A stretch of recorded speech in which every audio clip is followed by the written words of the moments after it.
Hello and welcome to the final installment of the Northwestern Thailand Herping Expedition, a series in which David, Harry and I travelled to extremely remote parts of Mae Hong Son and Tak provinces in search of a very special snake and had some incredible encounters along the way. In the previous videos, we saw brightly coloured coral snakes, different species of KRAIT, several lifers, cool frogs and a ton of pit vipers. Go check them out if you missed them. This video covers our very last night in the area and features loads more unique snakes and venomous species, so let's get to it. Little break from the herping action to bring you another Thai ice cream update. This appears to be some kind of banana and cornflakes ice cream. Already cracked it open, but I was like, hey, why not vlog this experience? So I'm gonna try it. For anyone that doesn't know me, I'm a certified sugar consumer and I love trying these different ice creams they have across Thailand. I'm always trying something new, finding a new favorite. Doesn't look like it's the highest quality. Maybe this one's been in the freezer for a bit too long, but let's give it a shot.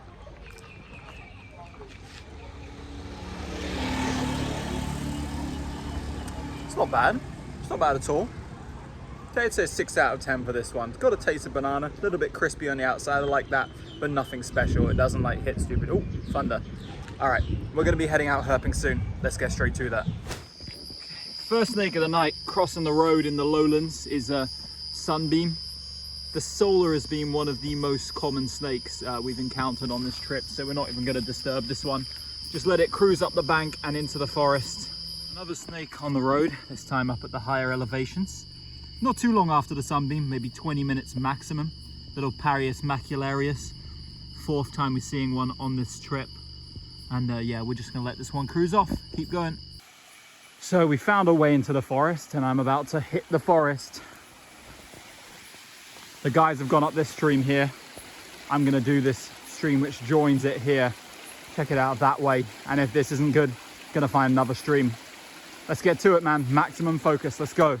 Something I think all of you will be used to by now is these little Pope's pit vipers. This one's a juvenile female, still with the yellow eye. I saw a huge female way up in a tree, way too high to catch, but that's all I've seen personally on my stream walk right now. Gonna keep pressing on. Okay, so I just got to a waterfall and found this Fowlia piscator. I don't know how well you can hear me, but yeah, checkered keelback. I'm not sure if I've shown one of these on the channel before. We occasionally get them over at an area near where we live, but I'm gonna get it by the tail. Yeah, here you go. These get huge. Many of you will be familiar with the yellow spotted keelback, but this is the much bigger forest-dwelling cousin of it in Thailand. You can see it here spreading that kind of keelback hood. I actually spotted this. Oh, let me put it down for a second. Well, that didn't go to plan. I actually spotted this snake by eye shine from very far away. These keelbacks have very strong eye shine, and snakes have a very specific eye shine and way of moving, which also tells them apart from frogs. And I saw it from way across over there, and I ran across the stream and started filming once I confirmed what it was, because of course if it was something rare I wouldn't have risked it getting away. But yeah, big snake, almost 1 meter long, this one, possibly even more than 1 meter.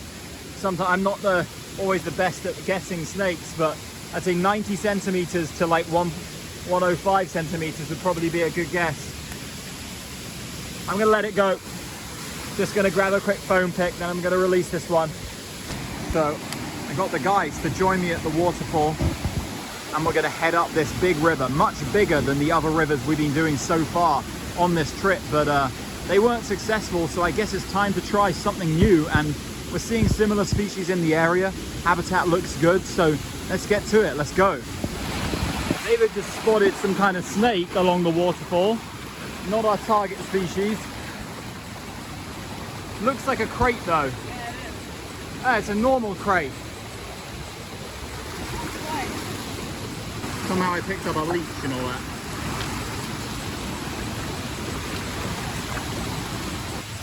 The snake is out of the hole, and it's an adult WANGHAOTING'S, huge compared to the sub-adults we've been seeing so far. David's torch is making it a bit overexposed, but yeah, this one must have like around 50 bands or something. It's got a crazy number on the body and a few like abnormal and broken ones. But okay, so David got it now because we were in a really tricky spot and we want to move it into the open because of course we're going to take some pictures. But yeah, this is big. When I saw the tail, I thought it was a northern form candidus once we got it out. The bands on the tail are somehow a bit wider than... Yeah, they're a bit wide, definitely than the ones we were seeing. Yeah, really cool. Another WANGHAOTING'S, nice snake to see tonight. We were hoping to see an adult one of these, and this river delivered something. Well, two snakes, a piscator and this very cool Lungaris WANGHAOTING'S, which got some nice unusual banding over here as well. Yeah, I like these little abnormal band areas that always have this. It makes a circle there. It had another one somewhere. There's another broken band here. Yeah. And here. Very nice. Okay, after getting done with the waterfall, David found another snake in the general vicinity, and it's actually a lifer for all of us and a new one for the trip. So something good came out of this night at last. This we believe... Oh. So anyway, this I believe should be Lycodon fasciatus, the banded wolf snake, which is a species which occupies forests in, well, from western to northern Thailand.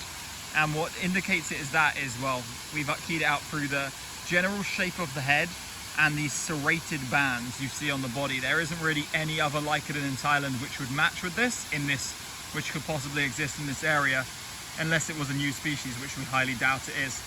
Juveniles of Lycodon fasciatus, especially tiny hatchlings like this, are not known. I've never seen a picture of one, so we're kind of just going off what we think. But yeah, really cool, really cute little snake.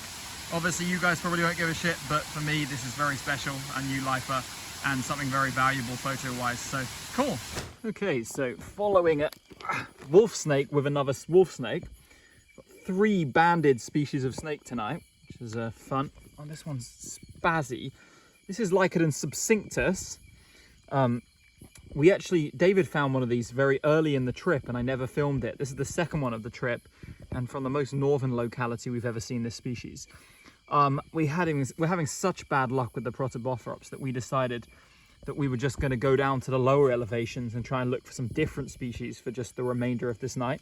And it's going quite well actually. We got a lifer in Lycodon fasciatus, and now we got this really nice subcinctus, which, as David pointed out to me, has a really interesting pale head with dark speckles, a trait I don't think we've ever seen on this particular species before.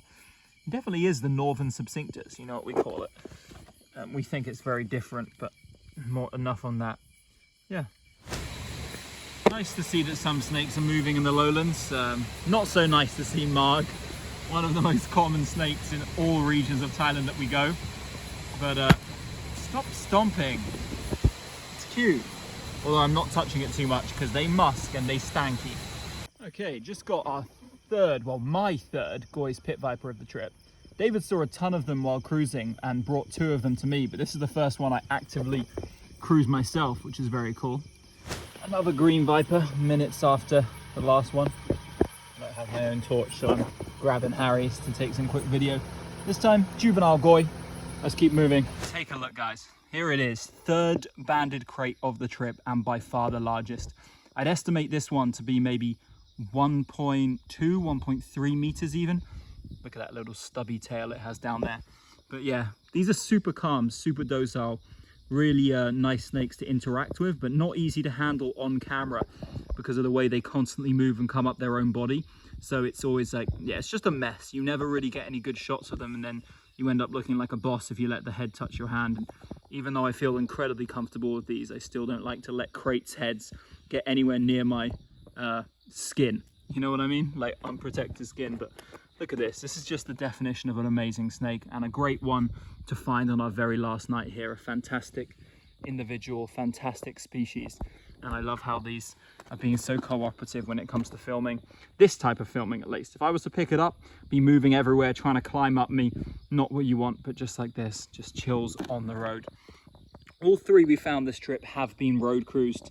Road cruising has been extremely productive. We found a lot of snakes in the forest too, but 5 out of 6 of our crates were road cruised, which is, yeah, which is something. I mean, it's not exactly uncommon to road cruise crates, but these, contrary to the south, are just active in forest. Forest even up to like 800 meters ASL, which is pretty significant, honestly, when you consider that in the south, they're a lowland species. And I'll let you in on a little secret here.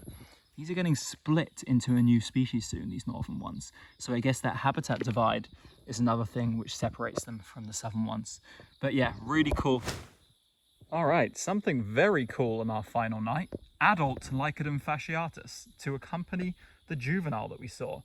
It bears a vague resemblance to the cardamomensis you would have seen a while back in the videos from eastern Thailand, but this one is honestly even more of like a striking orange. It's absolutely beautiful for a Lycodon. I was incredibly impressed by this thing, and something we were really hoping to find on this northern trip. We ended up spending a lot more time in TAC, well, our entire time in TAC, and this species is certainly not common here at all. Oh, great. Here we go. And it begins. Ow, ow, ow. Okay, handling this little fella wasn't working out, so I put it on the ground, and against this background, as opposed to my skin, you can actually see the orange way more clearly. It's absolutely stunning. What an incredible snake. You know, it's after the first few days, it was quite tough for us to encounter cool things around here, but this is surely one of the favorites of the trip for me. Like an absolutely beautiful snake, one I've been wanting to see for a long time. And yeah, it's always great to see a lifer. And this is a lifer that was big up on our target list for this trip. As I was saying at the end of the other video, we wanted to target this one in Chiang Mai, but I'm glad we found it here because it's absolutely stunning. This isn't the typical coloration of these. A little bit duller orange, more yellowish orange, but this one just absolutely stunning. What an incredible wolf snake. Like, there's not many wolf snakes in Thailand that I thought could compete with Laoensis in terms of being like really striking and pretty, but this one really, really does. And it's got a nice head too. The head is quite superficially similar to cardamomensis. I did notice that, but just a lot smaller. The cardamomensis we were finding were like almost 4 times the size of this one here, which is saying something. But yeah, great snake. We're going to get on herping, see if we can find some more before this night ends. Alas, we did not find any more snakes that night and never found our #1 target of the trip. However, as you've seen, we saw countless other amazing species which made it more than worthwhile and got to experience a new and spectacular part of Thailand. We will certainly be back in the not too distant future to try again. Thanks for watching, and I'll catch you next week.